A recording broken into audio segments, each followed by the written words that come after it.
मूलभूत सिद्धांत, basic concept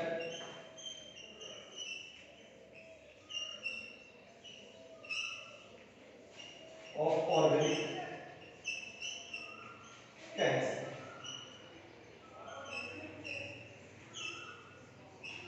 कार्बनिक रसायन के मूलभूत सिद्धांत हम डिस्कस कर रहे हैं 12th कक्षा के ऑर्गेनिक केमिस्ट्री के बारे में। जो हम बेसिक कंसेप्ट की बात करते हैं तो सबसे पहले आता है हमारा यहाँ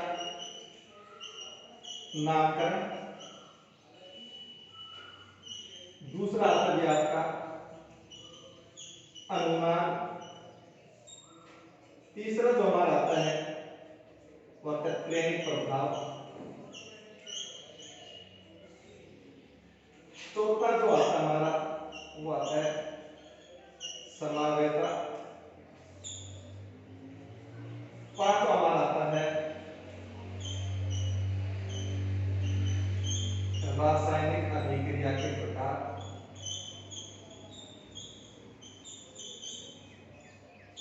नेक्स्ट हमारा आता है आपका रासायनिक अभिक्रिया की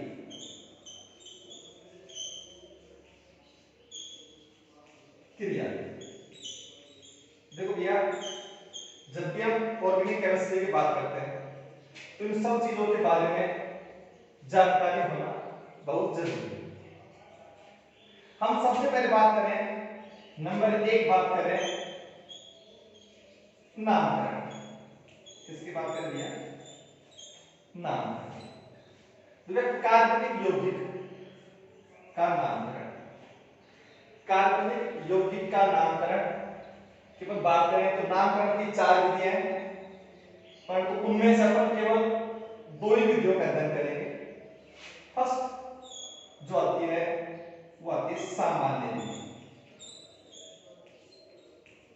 सामान्य विधि।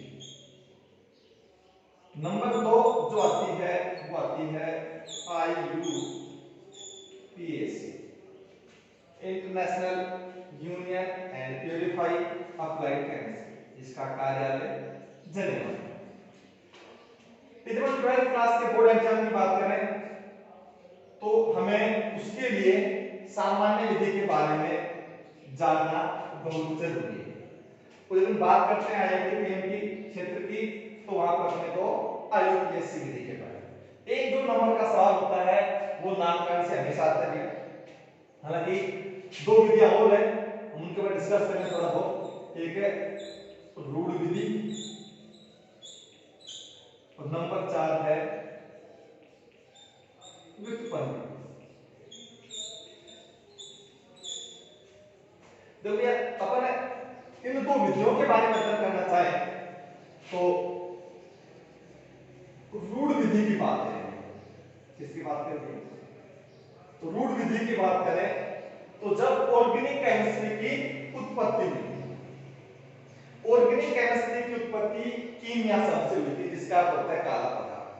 अर्थात प्रारंभ में जितने भी कार्बनिक यौगिक थे उनको क्या माना गया था? आपका कीमिया माना गया था, काला पदार्थ। रूढ़ पद्धति में किसी भी कार्बनिक यौगिक का नामकरण उनके उत्पत्ति स्रोत के आधार पर किया जाता है। रूढ़ पद्धति में कार्बनिक यौगिक का नामकरण उनके उत्पत्ति स्रोत के आधार पर किया जाता है, जिसके बारे में हमने कक्षा 11 में अध्ययन किया है। मैं एग्जांपल्स के एक एग्जांपल की बात करता हूं।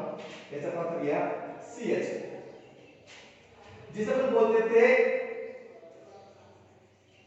मास गैस, दलदल से प्राप्त। दूसरी मैं बात करूं व्युत्पन्न विधि की बात। किसकी बात करता हूं भैया? व्युत्पन्न विधि के पर बात करें। हम व्युत्पन्न विधि की बात करें तो व्युत्पन्न विधि के अंदर किसी भी कार्बनिक यौगिक को एक का व्युत्पन्न माना गया। जैसे मैं एग्जांपल के लिए बात करें, सबसे छोटी एल्केन CH4 जिसको माना गया था मैथेन। अन्य जितनी भी एल्केन थी वो सब मैथेन के व्युत्पन्न पद्धति, जैसे एग्जाम्पल के लिए बात करें, हमारे पास 2 कार्बन के एल्केन है, तो हमारी ये भी एक मीथेन है और ये भी हमारी एक मीथेन है, तो इसको हम बोलते हैं डाईमीथेन। क्या बोलते हैं इसे? डाईमीथेन। यदि हमारे पास 3 कार्बन की है, इस व्युत्पन्न के ऊपर बात कर दिया CH2 CH, तो हमारे पास देखें ये हमारी एक मीथेन है, ये हमारी एक मीथेन है, तो ये हमारी एक मीथेन। यहाँ पर 3 मीथेन है, तो इन्हें हम बोलते हैं ट्राईमीथेन।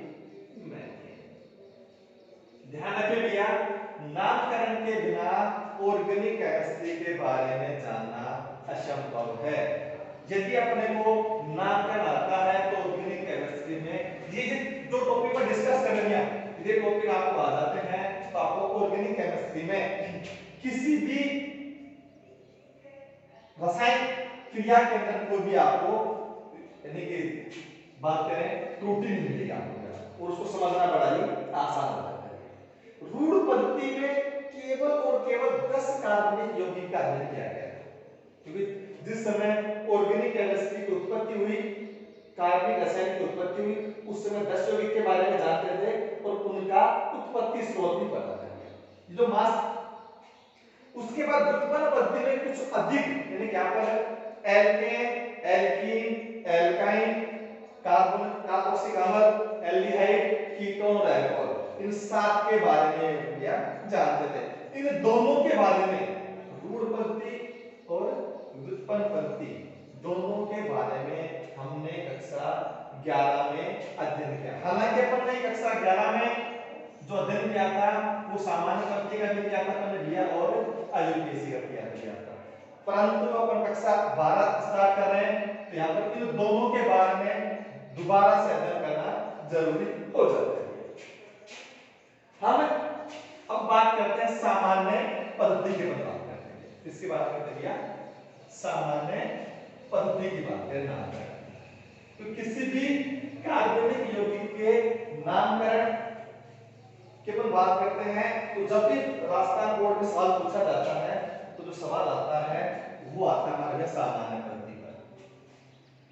अब अपन बात करते हैं, उससे पहले अपन नामकरण से पहले बात करें नंबर 1 क्रियात्मक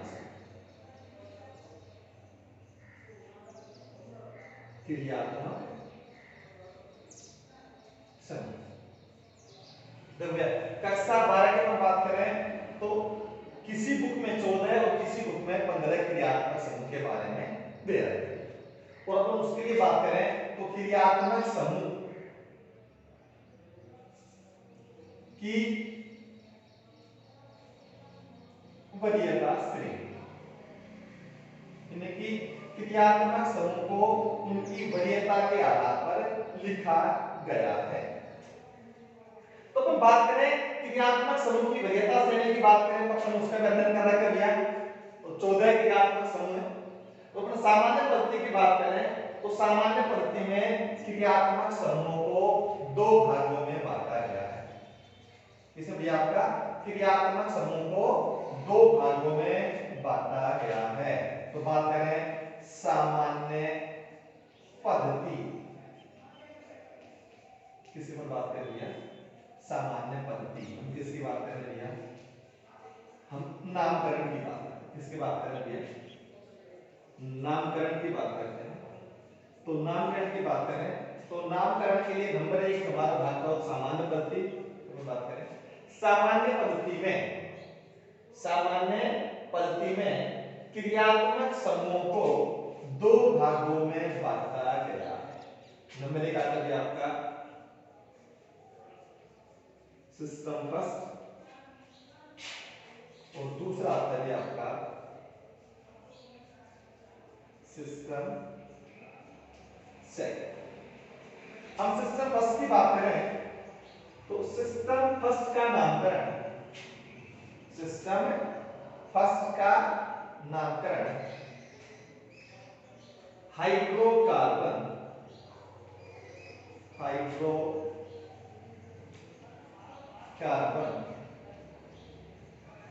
मूलक पद्धति पर आधारित होता है। आधारित होता है। और सिस्टम सेकंड का नामकरण हाइड्रोकार्बन मूलक पद्धति पर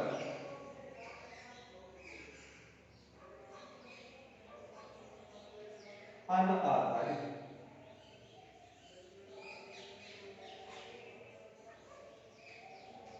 होता है। अब बात करें सिस्टम फर्स्ट के नाम की बात करें तो सिस्टम फर्स्ट की बात करें तो सिस्टम फर्स्ट में कीटोन को छोड़कर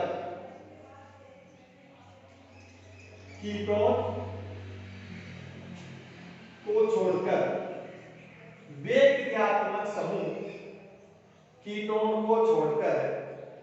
क्रियात्मक समूह जिनमें कार्बन नहीं पाया जाता है उनका नामकरण सिस्टम फर्स्ट के अनुसार किया जाता है। अब बात करते हैं क्रियात्मक समूह कौन कौन से हैं जिनमें कार्बन परमाणु उपस्थित नहीं होता है। फर्स्ट अपना कीटोन तो काई हमने लिया, कीटोन को छोड़ देते। कीटोन एक अपवाद है जिसमें कार्बन होते हुए भी सिस्टम फर्स्ट में आता है। उसके बाद अपन बात कर लिया नंबर 2 की बात करें तो सल्फोनिक अम्ल, इसकी बात कर लिया सल्फोनिक अम्ल इसे बोलते दिया SO3H। नंबर 3 दिया अल्कोहल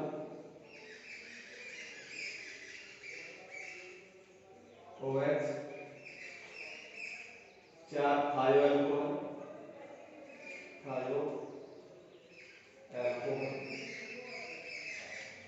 इसे बोलते दिया आपका SH। नंबर 5 आता है एनी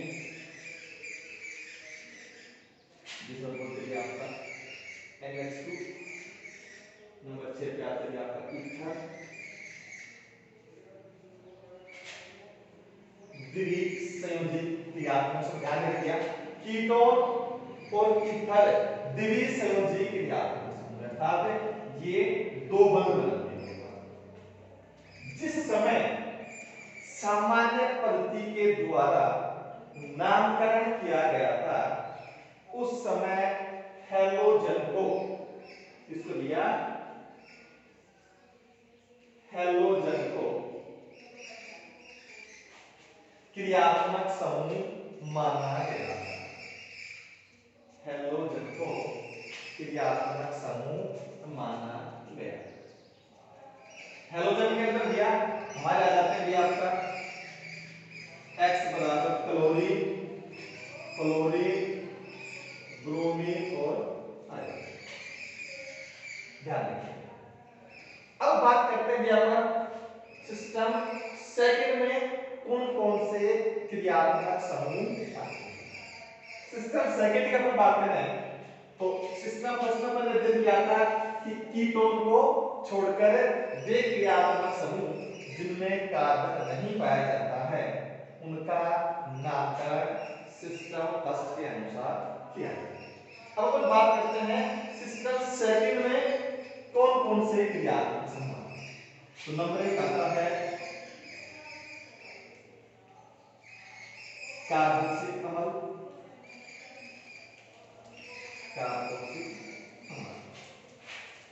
इसका सूत्र होता है COOH और इसका अनुलग्न किसका दिया कार्बोक्सिलिक अम्ल का सामान्य पद्धति में जो अनुलग्न होता है वो होता है इत अम्ल। नंबर 2 पे आता है आपका एमाइड। कौन आता है आपका एमाइड C+O NH2 इसका अनुलग्न होता है एमाइड।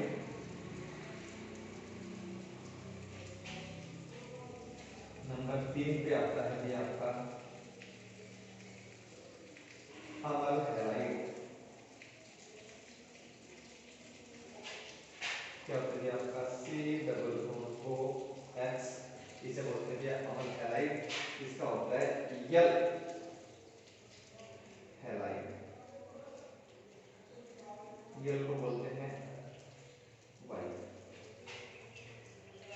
नेक्स्ट आता है नंबर 4 पर aldehyde, C double bond O H, इसका होता है भी आपका मतलब एल्डिहाइड ही होता है, ध्यान रखिए। एल्डिहाइड का अनुलग्न होता है एल्डिहाइड। नेक्स्ट आता है नंबर 5 पर आते हैं आपका एस्टर, क्या करिए आपका ester, C double bond O ये हमारा देवी से मुझे क्रियात्मक समूह, ध्यान रखें। इसका होता है एक, क्या होता है एक। नंबर 6 पे आता है अम्ल एनहाइड्राइड,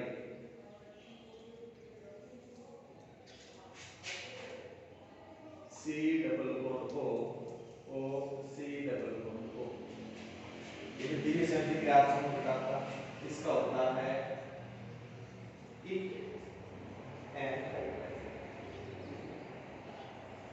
क्या हो गया आपका इक एनहाइड्राइड। एक चीज ध्यान में मुझको नोट करा के लिखना भैया, साइनाइड, साइनाइड और आइसोसाइनाइड, और आइसोसाइनाइड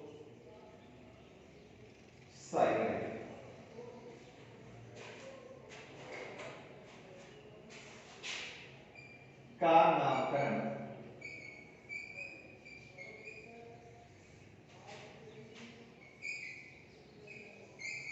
सिस्टम फर्स्ट व सेकंड दोनों से किया जाए। क्या करें हमने सिस्टम फर्स्ट और सिस्टम सेकंड दोनों से हमने किसका लिया साइनाइड और आइसोसाइनाइड, अर्थात ये क्या आपके अपमोल। तो मतलब सिस्टम फर्स्ट के अनुसार साइनाइड की बात करते हैं,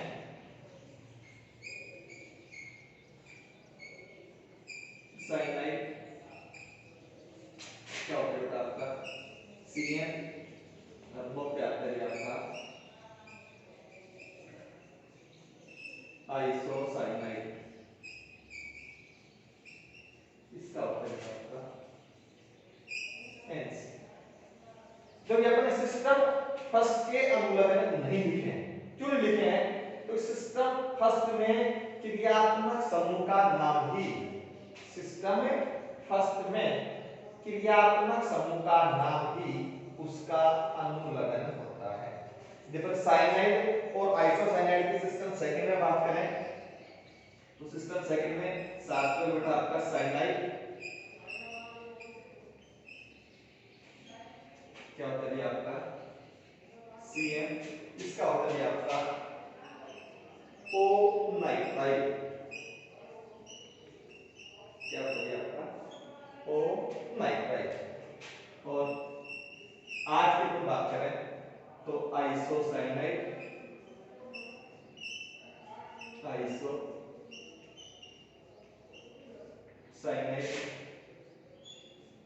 एंड C।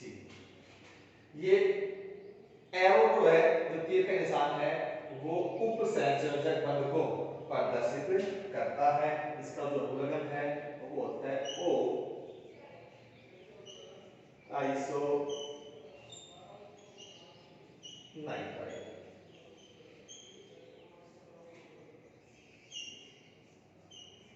ये थे भी हमारे जो क्रियात्मक समूह है, हम उनका अध्ययन करेंगे। हालांकि एक क्रियात्मक समूह और लिया हाई ऊपर, जो हमें कुछ बुक में मिल सकता है, हम उसका अध्ययन यहाँ पर नहीं करेंगे।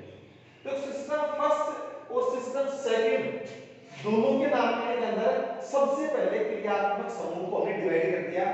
देखो वैसे इनको याद करना बड़ा कठिन है, पर सिस्टम फर्स्ट की अपन बात करें तो कीटोन को छोड़कर वे क्रियात्मक समूह जिनमें कार्बन नहीं पाया जाता है उनका नामकरण सिस्टम फर्स्ट के अनुसार किया जाता है, और जिनमें कार्बन पाया जाता है उनका नामकरण सिस्टम सेकंड के अनुसार करते हैं।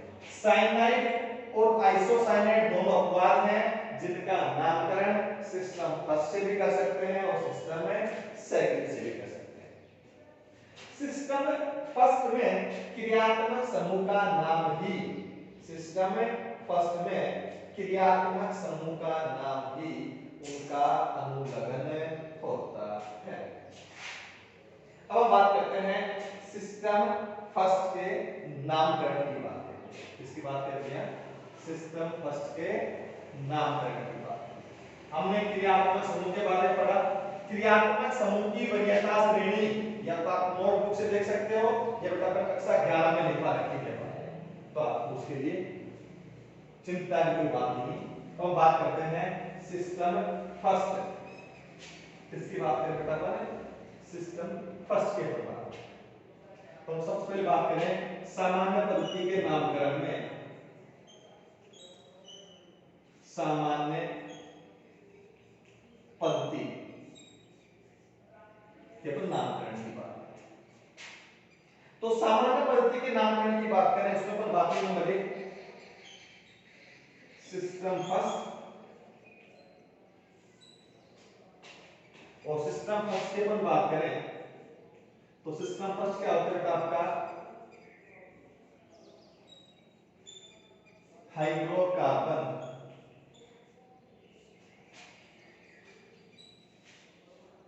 मूलक पद्धति पर आधारित।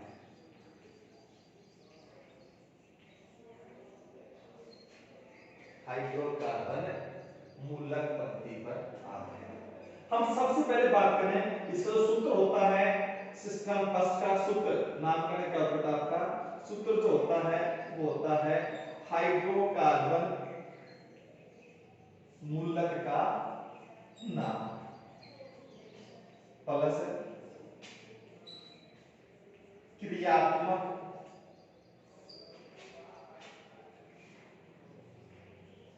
समूह का नाम।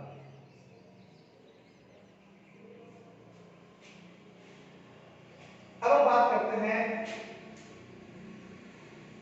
हाइड्रोकार्बन मूलक की बात।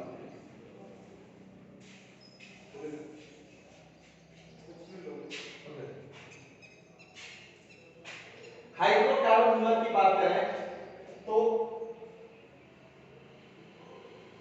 समान बंध विखंडन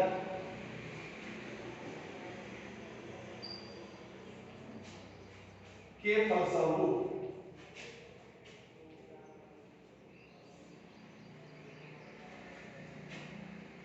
हाइड्रोकार्बन मूलक का निर्माण